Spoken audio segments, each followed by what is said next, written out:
You know, the number of pictures and videos circulating around us via the web and our clouds, nearly infinite, and that's primarily because everybody now carries one of these, a telephone with a camera on it. Yeah, and that was not always the case, as you know.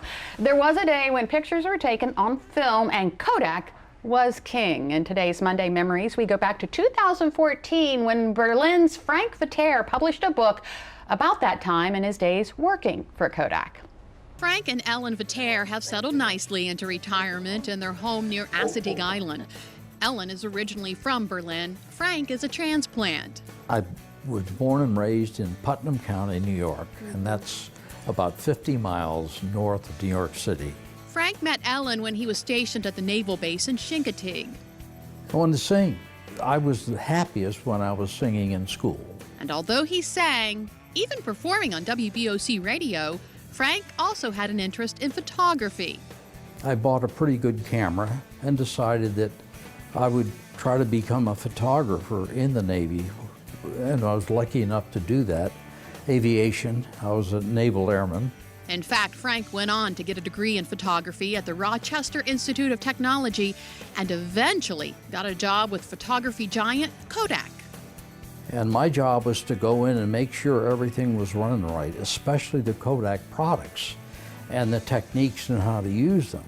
A job he enjoyed. I enjoyed every day. Every day I got up, I looked forward to getting out there and doing my job. I mean, it was just exciting.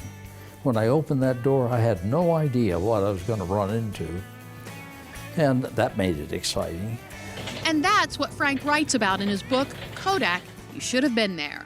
There's a lot of lessons in that book, and especially for young people. Young people today, first of all, aren't quite as excited about their careers.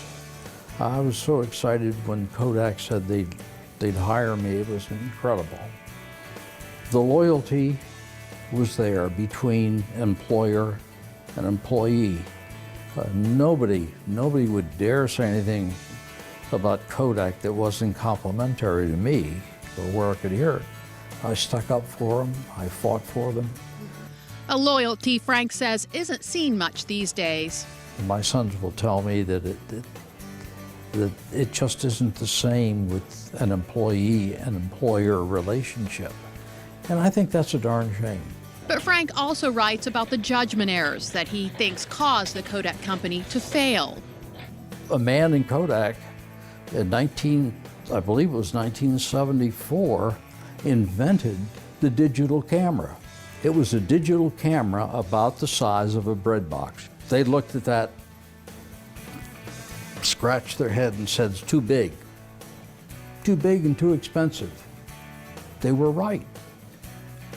But they never looked to see if it had a future. And Frank says that wasn't the only technology that was passed up. Mm-hmm. You've all heard about Polaroid too. Mm-hmm. Well, who do you think Dr. Land went to first? He went to Kodak first. Kodak said, who needs a picture right this minute? Well, they'll wait for a week to get their pictures. It's stories like those that Frank says paints the big picture of how a worldwide successful company is not bulletproof. A cautionary tale he hopes can prevent history from repeating itself.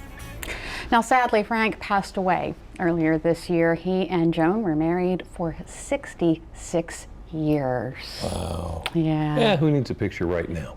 Yeah. They'll wait a week. Oh my goodness, how about that?